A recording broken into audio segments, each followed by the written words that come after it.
Hey guys, what's up? Welcome to my YouTube channel Pratik Singh Classes. In this video, we are going to study standard 10th science chapter 3. Okay, in previous video, we already have studied a lot of things. Okay, section 3.2, 3.1, we already have seen that is about properties of ionic compounds. Then we have seen melting point, boiling points of compounds. Then how their solubility, physical nature, melting and boiling points are affected by different situations.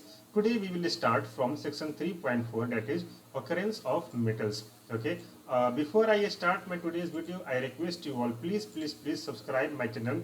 Please support me by subscribing and sharing the link to your friends so that it will motivate me, and also by subscription higher will be the number, I will be motivated more to make videos related to your courses and other subjects also, okay, far better than earlier. So please subscribe this channel Pratik Singh Classes and hit the bell icon so that whenever I will upload a new video, you will get its instant notification. Fine, so please do that. Now let us start our section 3.4, occurrence of metals. Means how do metal occur in nature and how do we see it, whether it is solid or liquid or gas, then what are the sources of metals, then how we extract it, okay, then how do it look, and a lot of other things we will see in this subtopic 3.4. Fine. The earth's crust is the major source of metals. Means all the metals, whatever we see around us, whatever we find, whatever we need, we get it from the earth. The only source from where we can get the metals for our use, for our need, is the earth crust. Seawater also contains some soluble salts such as sodium chloride, magnesium chloride, etc. Okay, but most of the things which we need we take from earth's crust. Okay, from seawater we get salt. Okay, and lot of other components also which are manufactured in industry. The elements or compounds, about that thing you know very well, that what is element, what are the compounds which occur naturally in earth's crust are known as minerals. Okay, so whatever elements and compounds we find in earth's crust, okay, are called as minerals. At some places minerals contains very high percentage of particular metal, and metal can be profitably extracted from it. Okay, these minerals are called ores. See, the thing here is every ore is a source of mineral, but every mineral is not ore. Okay, you know very well that at every place of this earth all the metals are not available in equal amount. Okay, at some places some certain amount of and some certain type of metals are found very well, which can be extracted economically. Economically means to extract it, and after extraction to sell it, okay, we can get profit from that. Okay, so those types of minerals are called as ores. Okay, let me give you an example. Okay, when we burn coal, okay, the ash contains some amount of silver. Okay, but the thing is that we do not use that as mineral, okay, as ore, because extraction of silver from that coal ash is not much profitable, because just in 100 tons of coal ash we get 1 milligram of silver, which is not profitable in any way if we extract it. Okay, so always never confused that what is the difference in ore and what is mineral. Now coming to section 3.4.1, that is extraction of metals. All right, means how do we extract different metals from earth, okay, and what are the processes involved in it, okay, then how do it comes to the market, and a lot of other things we will see in this subtopic 3.4.1.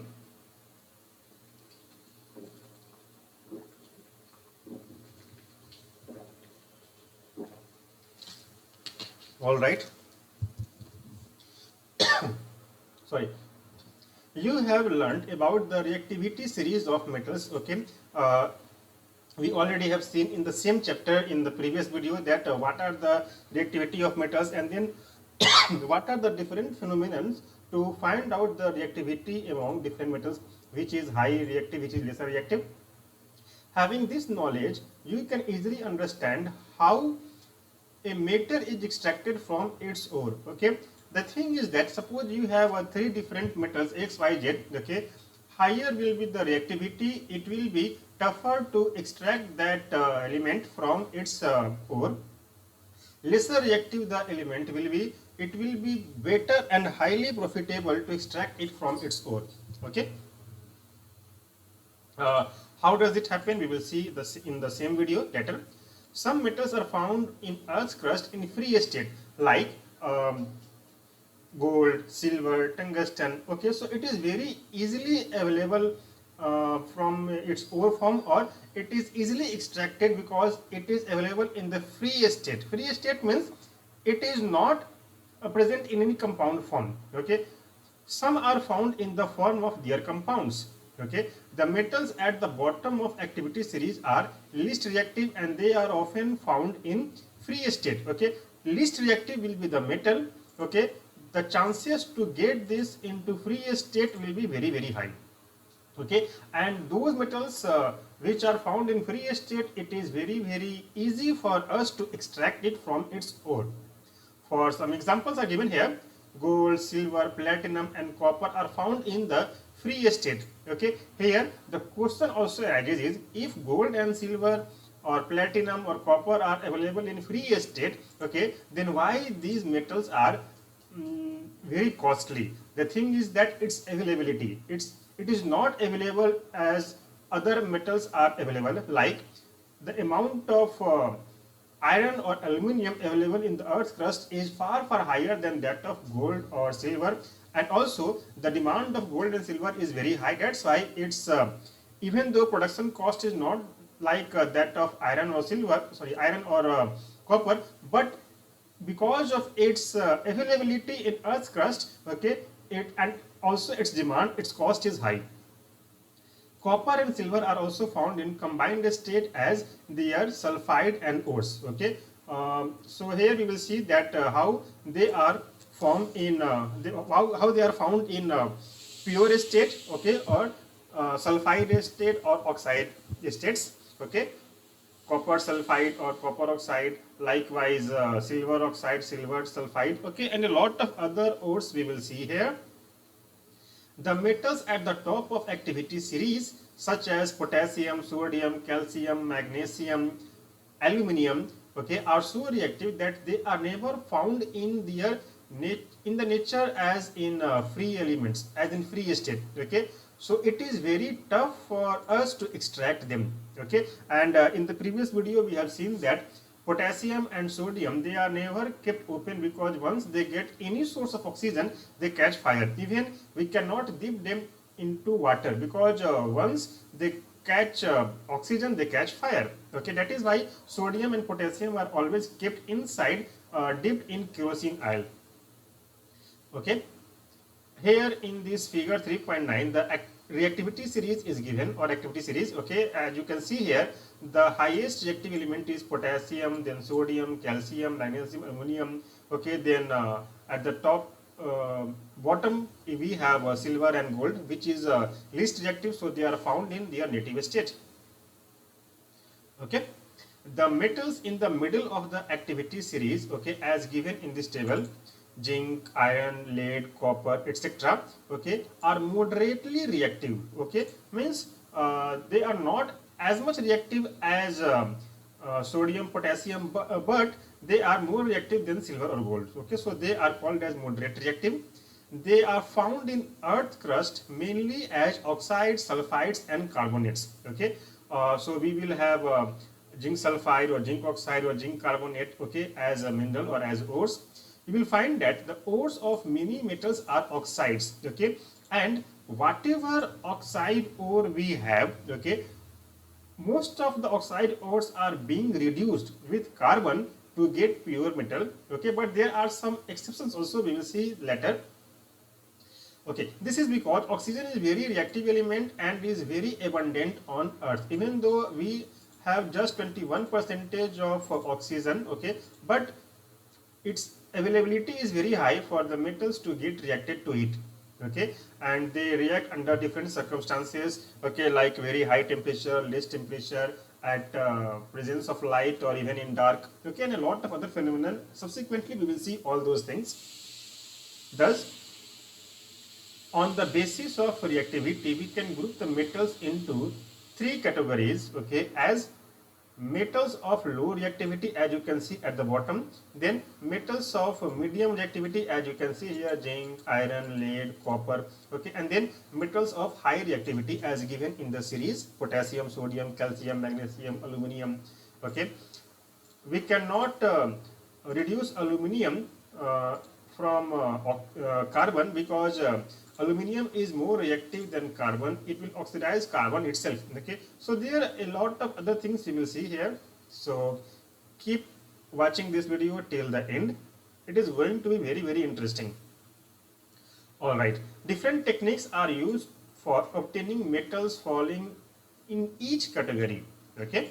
Means if the reactivity of metal is very high, okay, we use some different technique. If the reactivity of metals or the ores are mild or very least, okay, we use some different techniques. And also for purification, different techniques are used, okay. Several steps are involved in extraction of pure metal from ores. A summary of these are given in figure 3.10 below. Each step is explained in detail in the next sections in the same video, okay. So for ore, when first of all we concentrate the ore, means the first thing is we have to decrease the unwanted material from the ores, okay. Like when we mine it, when we dig the ores from the mines, the first thing is we have to remove stones, mud, okay, silica, slag, okay, so that the amount of ore can be improved, okay.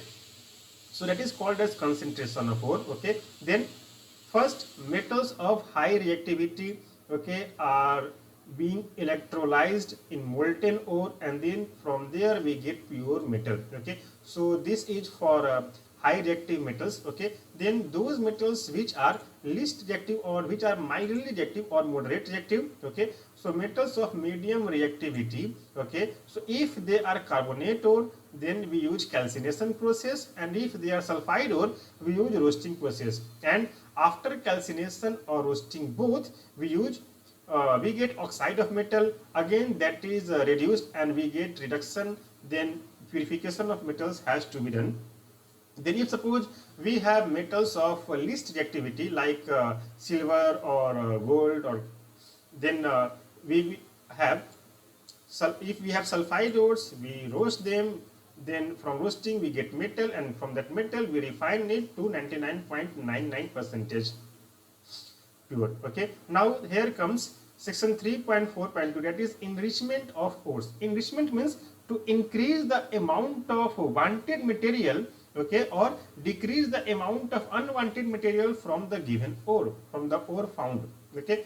Ores mined from earth are usually contaminated with large amounts of impurities such as soil, sand, silica, okay. All these things are called as gangue. The impurities mixed in the ores are called as gangue, okay. This Gangue, it is not gongu, it is gangue, okay. So please underline this thing from your book, okay, and this may come in 2 mark question or in 1 mark question in your board exam, okay.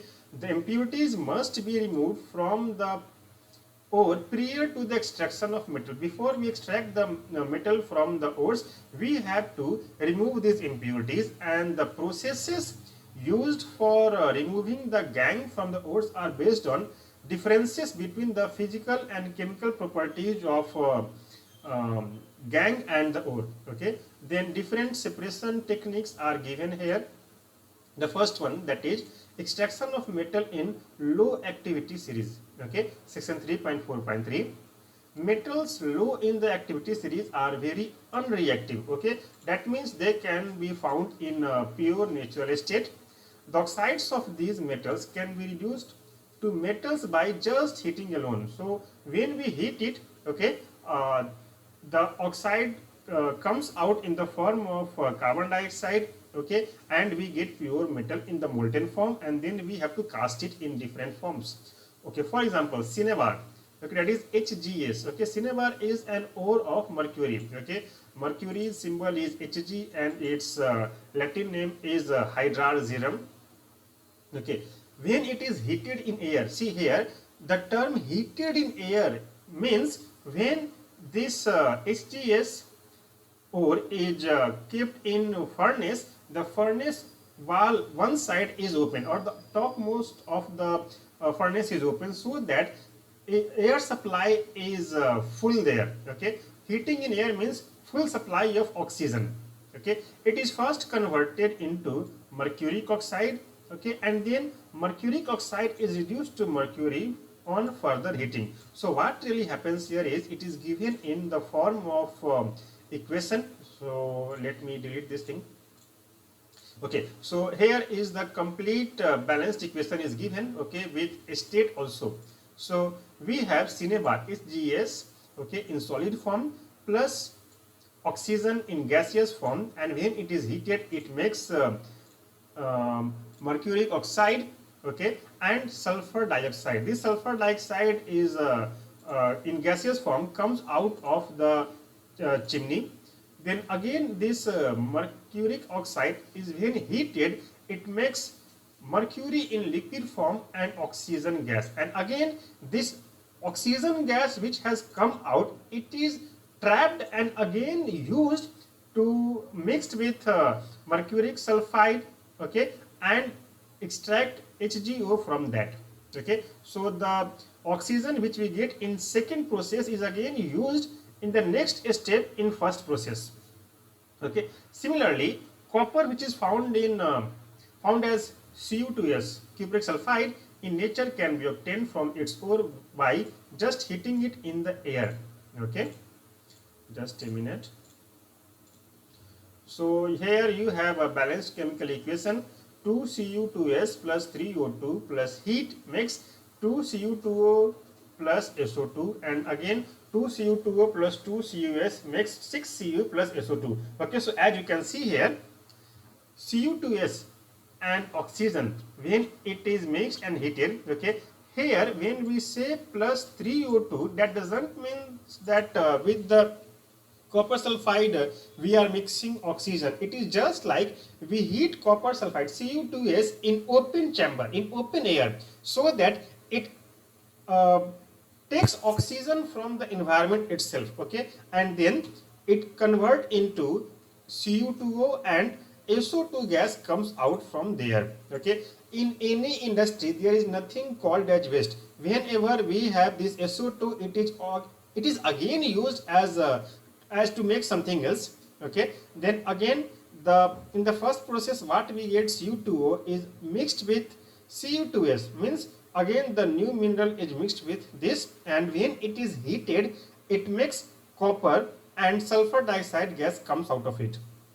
Okay, now section 3.4.4, that is extracting metals in the middle of the activity series. Okay, that means which are mildly active. Okay, the metals in the middle of the activity series such as iron, zinc, lead, copper, etc. are moderately reactive. Okay, they react with the different types of metals, non-metals, acids, bases. Okay, but they take a lot of time for their reaction, and also the bonding between them will be least strong, so they can be broken. The bond can be broken just by simply heating, and a lot of other phenomenon happens in the case of mildly active metals. All right.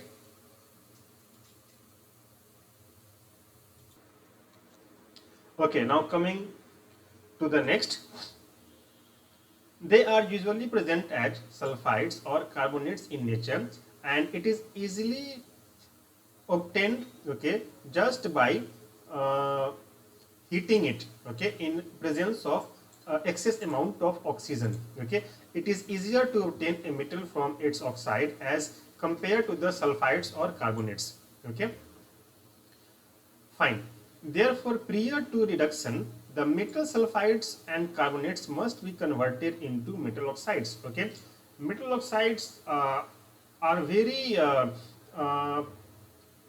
you can say that metal oxide can be converted into metal very easily with respect to its sulfides or carbonates.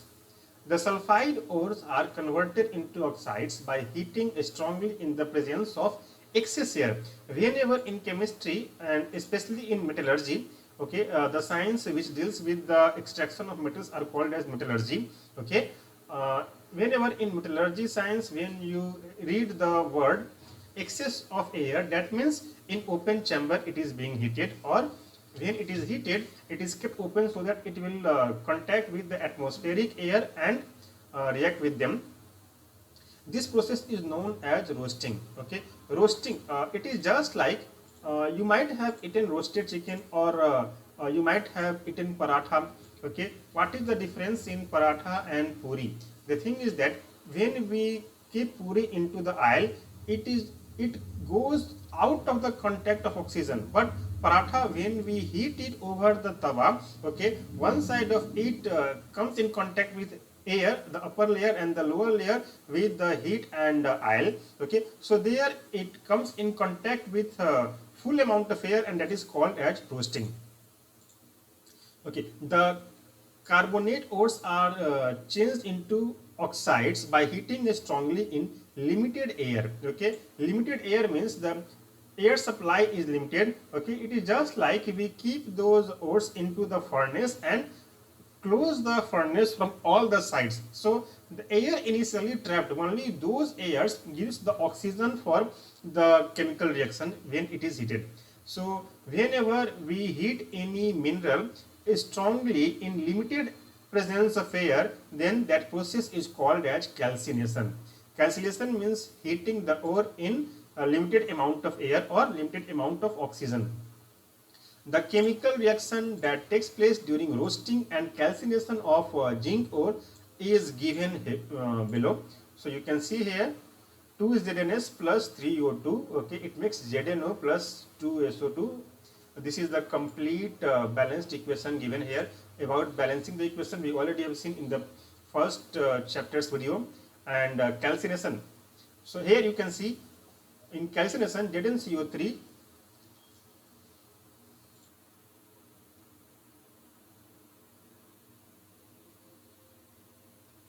Okay, so here you can see ZnCO3 plus heat makes ZnO plus CO2. Okay, one thing you can see in the difference in roasting and calcination is when we have roasted the zinc sulfide, okay, we have heated it in the presence of excess air, but in case of calcination, no air was provided when it was heated. Okay, so that is the difference in roasting and calcination. Okay, roasting means heating any mineral in excess of air, and calcination means heating any mineral strongly at a very least amount of air or in absence of air. Okay, so here you can see once zinc carbonate, when it is heated, it makes zinc oxide and carbon dioxide comes out of it. And here in both roasting and calcination, we get zinc oxide, okay, or the metallic oxide, metal oxide, okay, and CO2 or SO2, it goes out through the chimney. The metal oxides are then reduced to the corresponding metals by using suitable reducing agents such as carbon. Okay, whenever the word is given here, reducing agents such as carbon, what really happens here is, taking example of zinc oxide. Zinc oxide, again, it is mixed with charcoal or coke, okay, which contains very high amount of carbon. Okay, and when it is heated initially, okay, then the carbon starts burning and it takes oxygen available in the metal oxide and makes carbon monoxide and lifts away the metal. So in this reaction, you can also see that this is an example of substitution reaction where this is an example of decomposition reaction, you can say, or this is also an example that when high active element takes the oxygen from the low reactive element. You are already familiar with the process of oxidation and reduction explained in the first chapter, and also here you can see where carbon is taking oxygen from zinc, carbon is being oxidized, and zinc, because it is leaving oxygen, it is being reduced. Obtaining metals from their compounds is also a reduction process. Okay, so here because zinc oxide is being reduced, it is an example of reduction process. Besides carbon or coke to reduce metal oxides to metals, sometimes displacement reaction can be used. The highly reactive metals such as sodium, calcium, aluminum, etc. are used as reducing agents because they can displace metal of lower reactivity from their compounds. Okay. For example, when manganese oxide is heated with aluminum powder, the following reaction takes place. Okay. Manganese oxide plus aluminum makes manganese plus aluminum oxide and heat. Okay. This is an exothermic reaction. Okay, so in this reaction, can you find out which metal is getting oxidized and which is getting reduced? You can see here that aluminum takes away oxygen from manganese, that means aluminum is being oxidized, and because manganese is leaving its oxygen, here manganese is being reduced. Okay, this displacement reaction are highly exothermic. Okay, the amount of heat evolved is so large that the metals are produced in the molten state here. Okay, so here we get manganese in the molten state. Okay, which is again casted into different shapes and sizes. In fact, the reaction of iron 3 oxide Fe2O3, that is ferric oxide, with aluminum is used to join railway tracks or cracked machine parts. Okay, and this reaction is known as thermite reaction. So as you can see, Fe2O3 plus 2Al makes Fe plus Al2O3 plus heat. Okay, and in the figure 3.11 you can see that railway tracks are being welded or being joined. Okay, then coming to section 3.4.5, that is extracting metals towards the top of the activity series. I hope I already have taught you for around 20-25 minutes. Okay, so I am leaving this tutorial video for now. Okay, or wait a minute. So here this lesson is about to finish, so just in 5 minutes we can complete these topics also. Okay, so extracting metals towards the top of the activity series.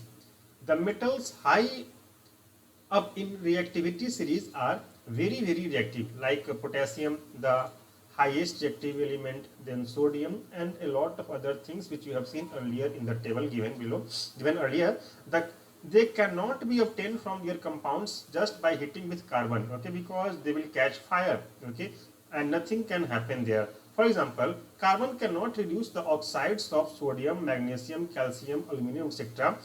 to the respective metals, because in any way those metals will not leave its oxygen because they are already more reactive than carbon. Okay, so this is because the metals have more affinity for oxygen than carbon. Okay, these metals are obtained by electrolytic reduction. Okay, here we use some electrolyte. Okay, whenever the word electrolyte comes, that means there are some liquid chemicals.